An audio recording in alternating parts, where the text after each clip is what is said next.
श्रीशीतलाष्टकस्तोत्रम् वन्देऽहं शीतलां देवीं रासभस्तां दिगम्बरां मार्जनीकलशोपेतां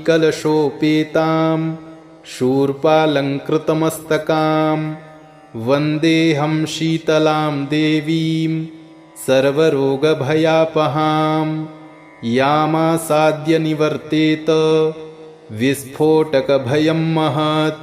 शीतले शीतले चेति यो ब्रूयाद्दाहपीडितः विस्फोटकभयं घोरं क्षिप्रं तस्य प्रणश्यति। यस्त्वामुदकमध्ये तु ध्यात्वा सम्पूजयेन्नरः विस्फोटकभयं घोरं गृहे तस्य न जायते। शीतले ज्वरदग्धस्य पूतिगन्धयुतस्य च प्रडष्टचक्षुषः पुंसस्त्वामाहुर्जीवनौषधम्। शीतले तनुजान् रोगान् नृणां हरसि दुस्त्यजान् विस्फोटकविदीर्णानां त्वामेकामृतवर्षिणी। गलगण्डग्रहारोगा ये चान्ये दारुणा नृणां त्वदनुध्यानमात्रेण शीतले यान्ति संक्षयम्। न मन्त्रो नौषधं तस्य पापरोगस्य विद्यते। त्वामेकां शीतले धात्रीं नान्यां पश्यामि देवतां। मृडालतन्तुसदृशीं नाभिहृन्मध्यसंस्थितां यस्त्वां सञ्चिन्तयेद्देवी तस्य मृत्युर्न जायते। अष्टकं शीतला देव्या यो नरः प्रपठेत् सदा विस्फोटकभयं घोरं गृहे तस्य न जायते। श्रोतव्यं पठितव्यं च श्रद्धाभक्तिसमन्वितैः उपसर्गविनाशाय परं स्वस्त्ययनं महत्। शीतले त्वं जगन्माता शीतले त्वं जगत्पिता शीतले त्वं जगद्धात्री शीतलायै नमो नमः। रासभोगर्दभश्चैव खरो वैशाखनन्दनः शीतलावाहनश्चैव दूर्वाकन्दनिकृन्तनः। एतानि खरनामानि शीतलाग्रे तु यः पठेत् तस्य गेहे शिशूनां च शीतलारुं न जायते। शीतलाष्टकमेवेदं न देयं यस्य कस्यचित् दातव्यं च सदा तस्मै श्रद्धाभक्तियुताय वै। वन्देऽहं शीतलां देवीं रासभस्तां दिगम्बरां मार्जनीकलशोपेतां शूर्पालङ्कृतमस्तकां वन्देऽहं शीतलां देवीं सर्वरोगभयापहां यामासाद्य निवर्तेत विस्फोटकभयं महत्। शीतले शीतले चेति यो ब्रूयाद्दाहपीडितः विस्फोटकभयं घोरं क्षिप्रं तस्य प्रणश्यति। यस्त्वामुदकमध्ये तु ध्यात्वा सम्पूजयेन्नरः विस्फोटकभयं घोरं गृहे तस्य न जायते। शीतले ज्वरदग्धस्य पूतिगन्धयुतस्य च प्रडष्टचक्षुषः पुंसस्त्वामाहुर्जीवनौषधम्। शीतले तनुजान् रोगान् नृणां हरसि दुस्त्यजान् विस्फोटकविदीर्णानां त्वामेकामृतवर्षिणी। गलगण्डग्रहारोगा ये चान्ये दारुणा नृणां त्वदनुध्यानमात्रेण शीतले यान्ति संक्षयम्। न मन्त्रो नौषधं तस्य पापरोगस्य विद्यते। त्वामेकां शीतले धात्रीं नान्यां पश्यामि देवतां। मृडालतन्तुसदृशीं नाभिहृन्मध्यसंस्थितां यस्त्वां सञ्चिन्तयेद्देवी तस्य मृत्युर्न जायते। अष्टकं शीतला देव्या यो नरः प्रपठेत् सदा विस्फोटकभयं घोरं गृहे तस्य न जायते।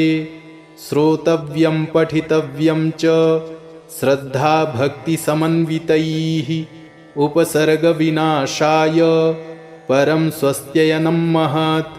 शीतले त्वं जगन्माता शीतले त्वं जगत्पिता शीतले त्वं जगद्धात्री शीतलायै नमो नमः।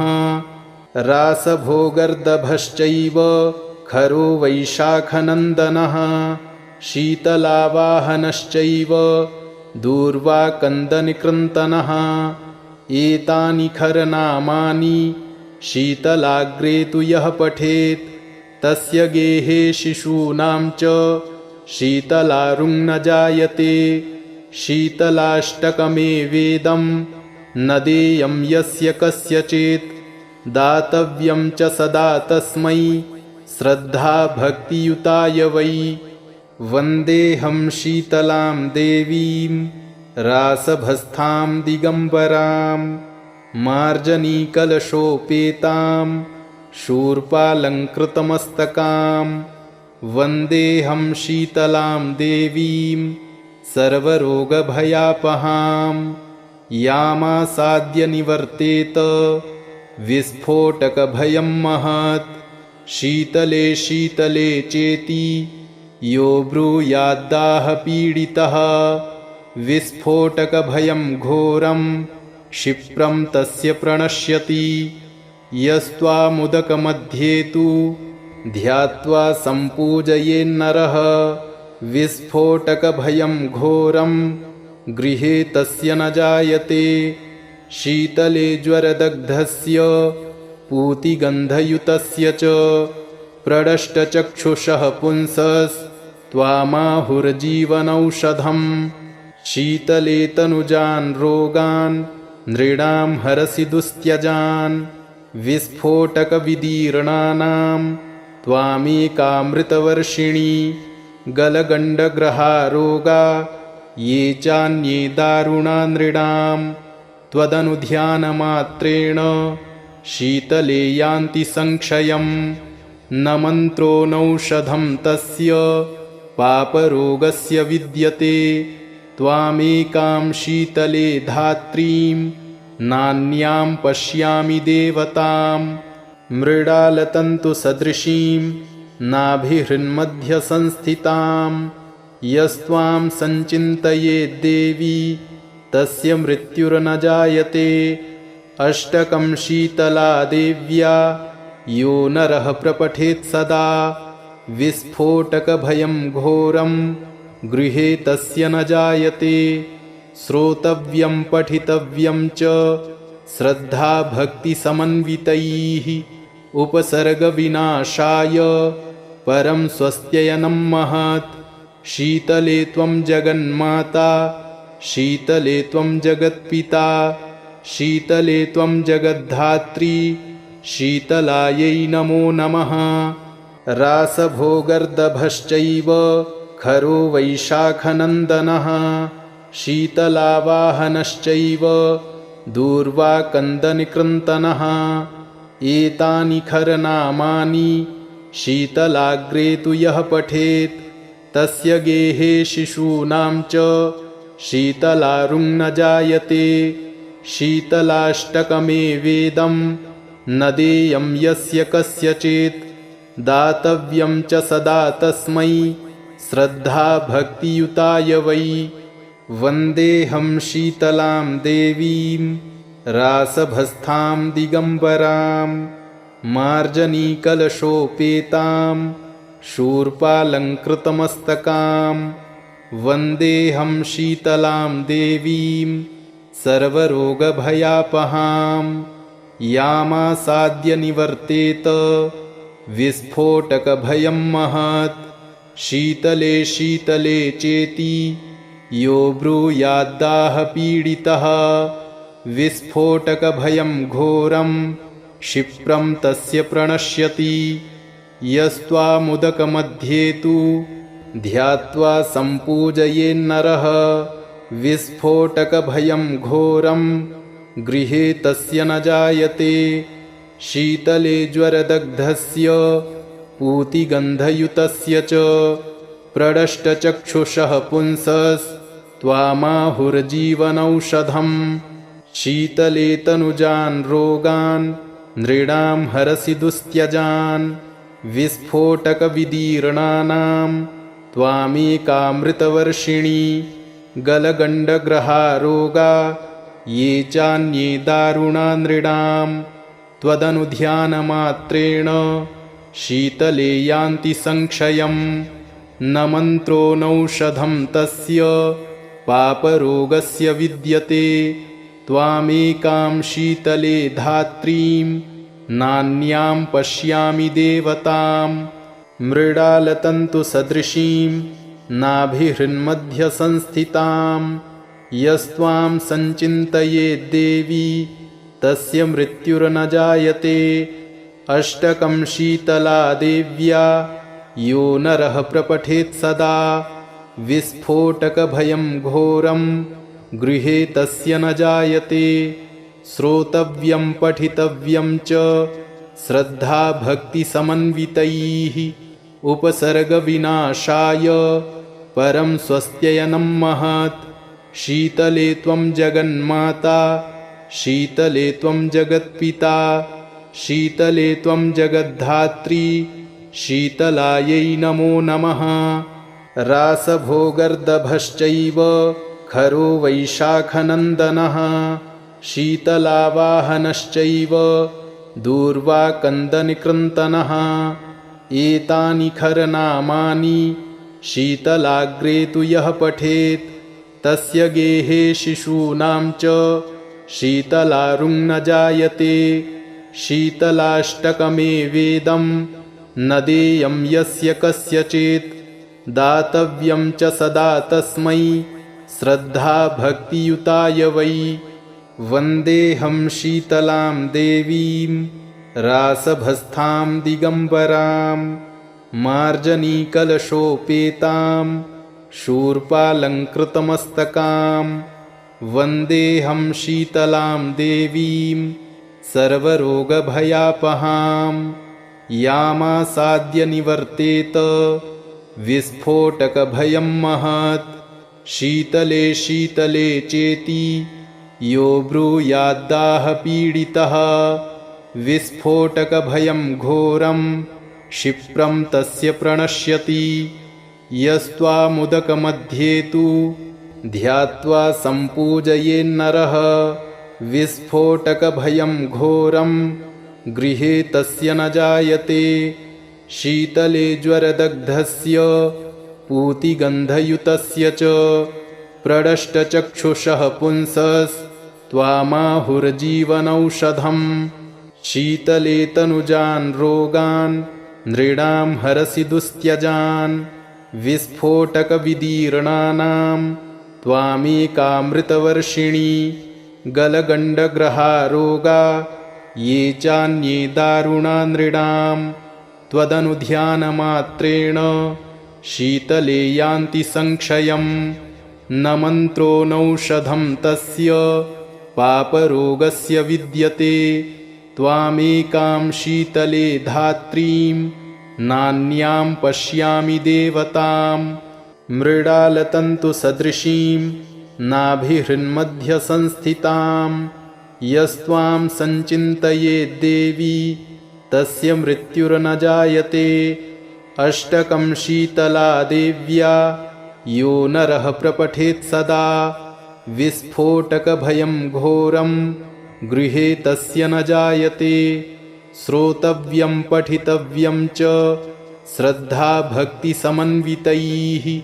उपसर्गविनाशाय परं स्वस्त्ययनं महत्। शीतले त्वं जगन्माता शीतले त्वं जगत्पिता।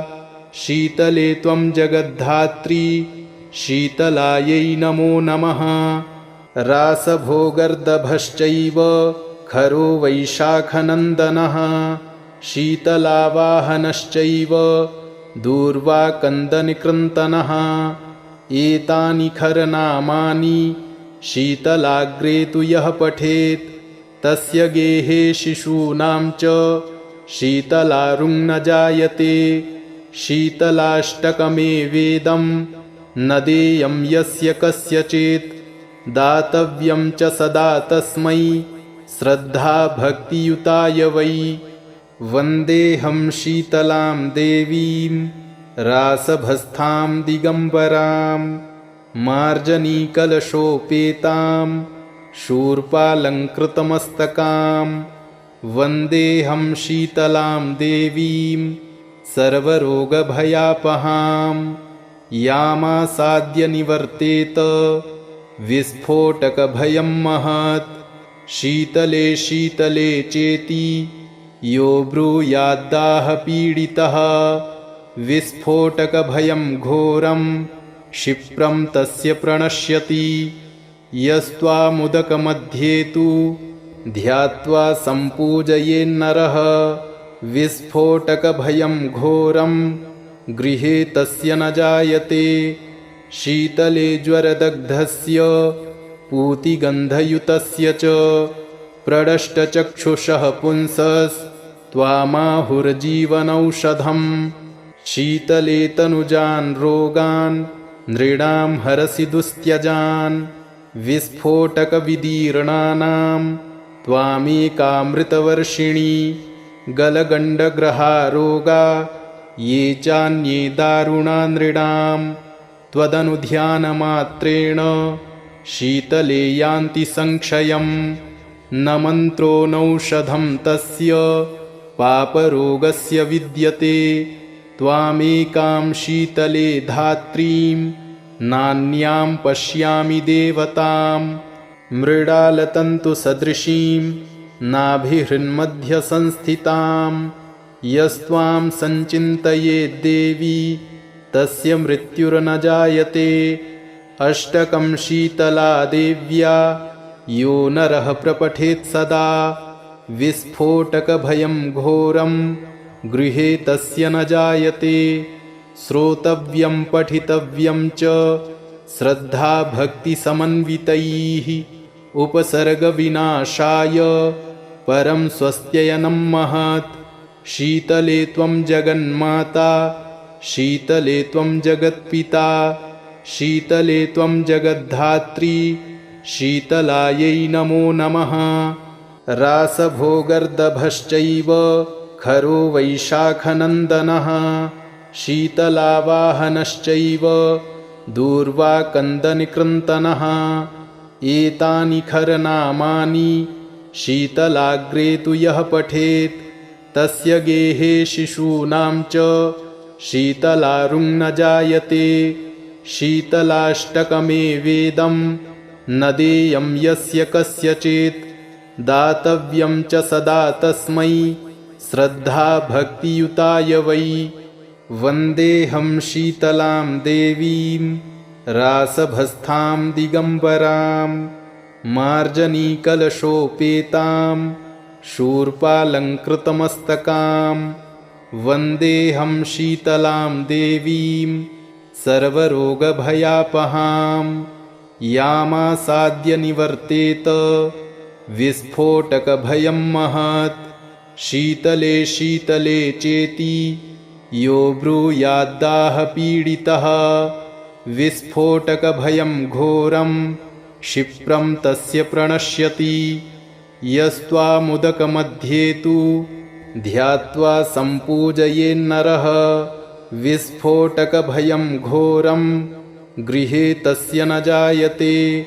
शीतले ज्वरदग्धस्य पूतिगन्धयुतस्य च प्रडष्टचक्षुषः पुंसस्त्वामाहुर्जीवनौषधम्।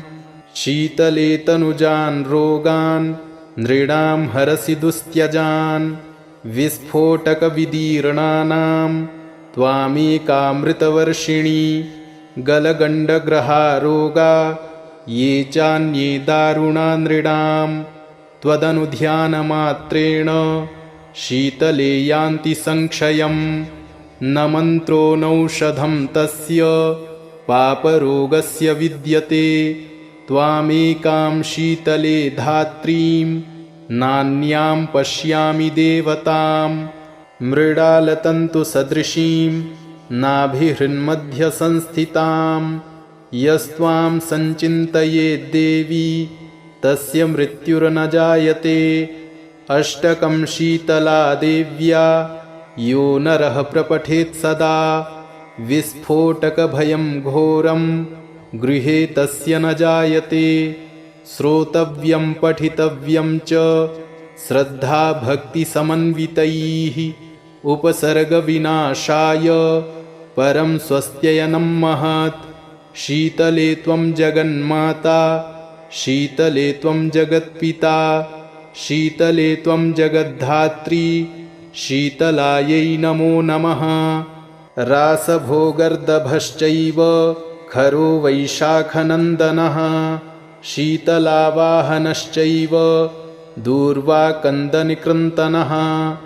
एतानि खरनामानि शीतलाग्रे तु यः पठेत् तस्य गेहे शिशूनां च शीतलारुं न जायते। शीतलाष्टकमेवेदं न देयं यस्य कस्यचित् दातव्यं च सदा तस्मै श्रद्धा भक्तियुताय वै। वन्देऽहं शीतलां देवीं रासभस्तां दिगम्बरां मार्जनीकलशोपेतां शूर्पालङ्कृतमस्तकां। वन्देऽहं शीतलां देवीं सर्वरोगभयापहां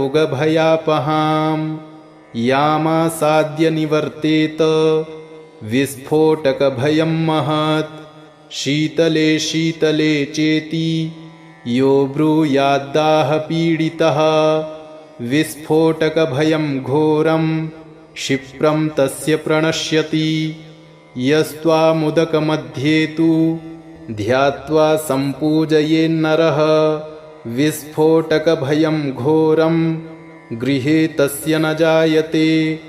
शीतले ज्वरदग्धस्य पूतिगन्धयुतस्य च प्रडष्टचक्षुषः पुंसस्त्वामाहुर्जीवनौषधम्।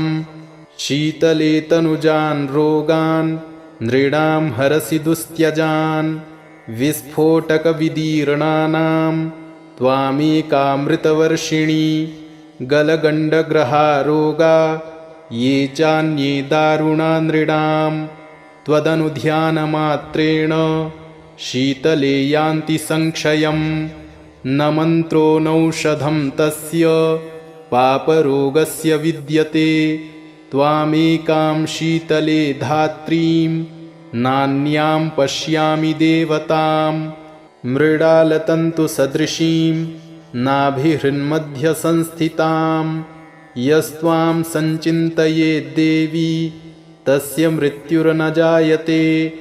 अष्टकं शीतला देव्या यो नरः प्रपठेत् सदा विस्फोटकभयं घोरं गृहे तस्य न जायते। श्रोतव्यं पठितव्यं च श्रद्धा भक्तिसमन्वितैः उपसर्गविनाशाय परं स्वस्त्ययनं महत्।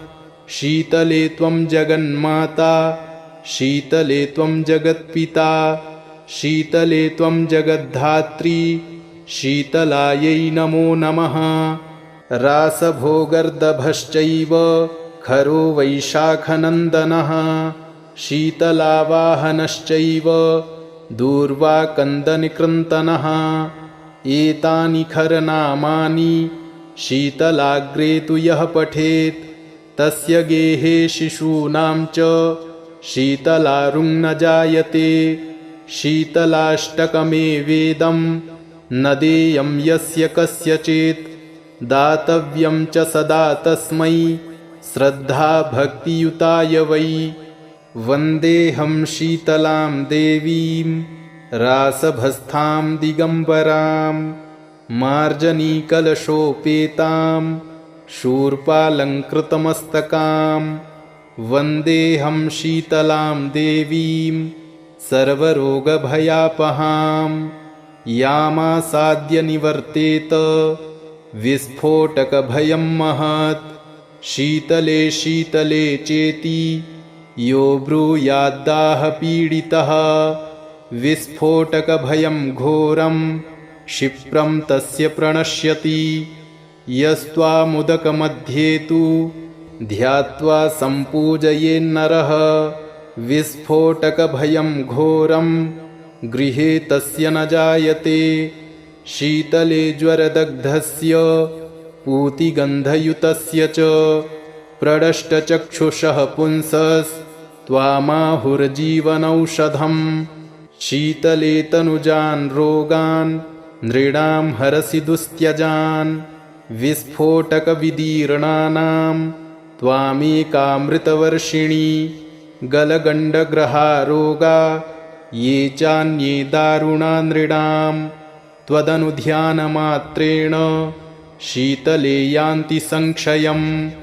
न मन्त्रो नौषधं तस्य पापरोगस्य विद्यते त्वामेकां शीतले धात्रीं नान्यां पश्यामि देवतां मृडालतन्तुसदृशीं नाभिहृन्मध्यसंस्थितां यस्त्वां सञ्चिन्तयेद्देवी तस्य मृत्युर्न जायते अष्टकं शीतला देव्या यो नरः प्रपठेत् सदा विस्फोटकभयं घोरं गृहे तस्य न जायते श्रोतव्यं पठितव्यं च श्रद्धाभक्तिसमन्वितैः उपसर्गविनाशाय परं स्वस्त्ययनं महत् शीतले त्वं जगन्माता शीतले त्वं जगत्पिता शीतले त्वं जगद्धात्री शीतलायै नमो नमः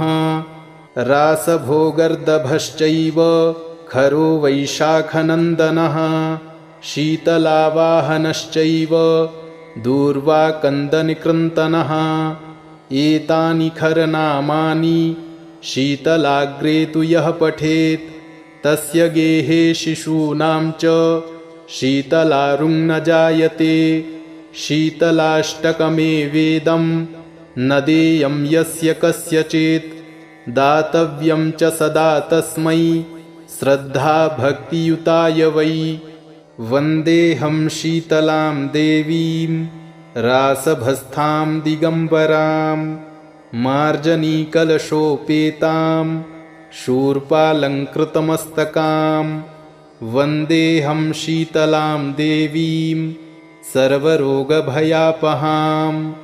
यामासाद्य निवर्तेत विस्फोटकभयं महत् शीतले शीतले चेति यो ब्रूयाद्दाहपीडितः विस्फोटकभयं घोरं क्षिप्रं तस्य प्रणश्यति यस्त्वामुदकमध्ये तु ध्यात्वा सम्पूजयेन्नरः विस्फोटकभयं घोरं गृहे तस्य न जायते शीतले ज्वरदग्धस्य पूतिगन्धयुतस्य च प्रडष्टचक्षुषः पुंसस्त्वामाहुर्जीवनौषधम् शीतले तनुजान् रोगान् नृणां हरसि दुस्त्यजान् विस्फोटकविदीर्णानां त्वामेकामृतवर्षिणी गलगण्डग्रहारोगा ये चान्ये दारुणा नृणां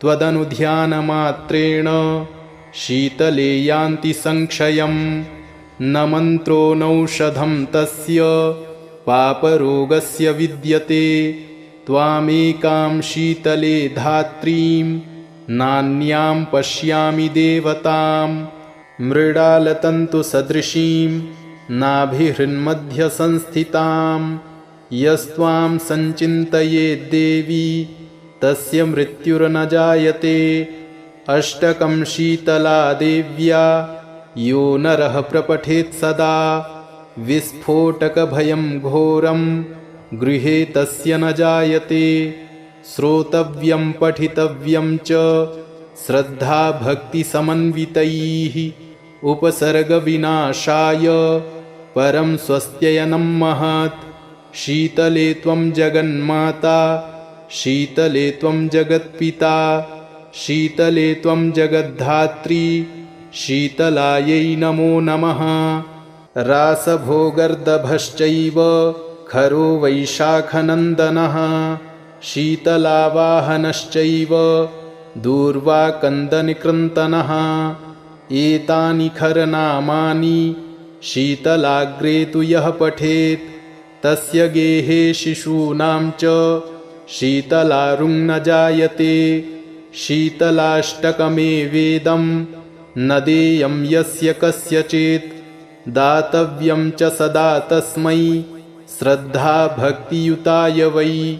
वन्देऽहं शीतलां देवीं रासभस्तां दिगम्बरां, मार्जनीकलशोपेतां शूर्पालङ्कृतमस्तकां।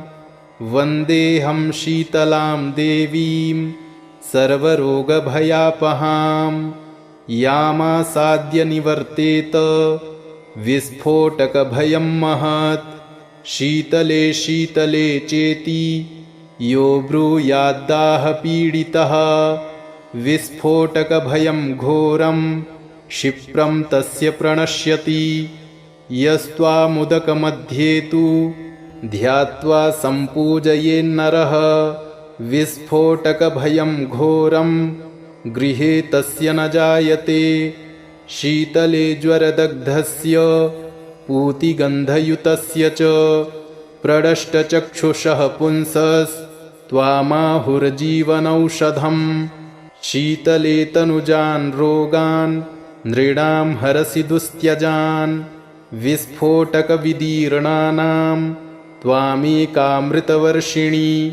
गलगण्डग्रहारोगा ये चान्ये दारुणा नृणां, त्वदनुध्यानमात्रेण शीतले यान्ति संक्षयम्।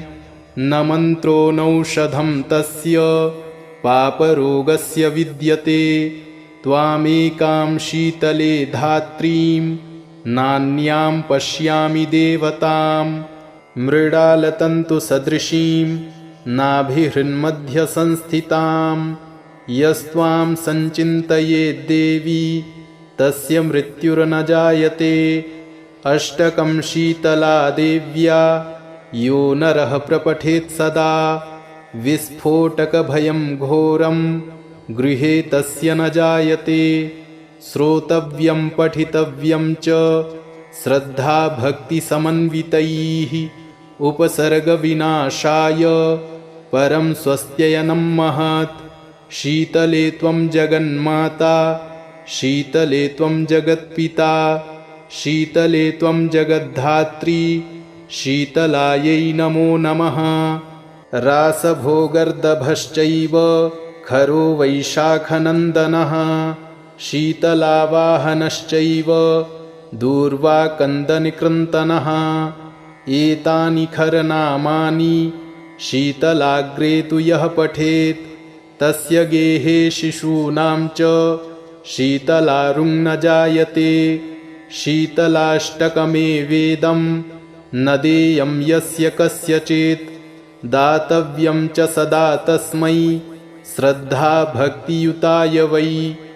इति श्रीस्कन्दपुराणे शीतलाष्टकं सम्पूर्णम्।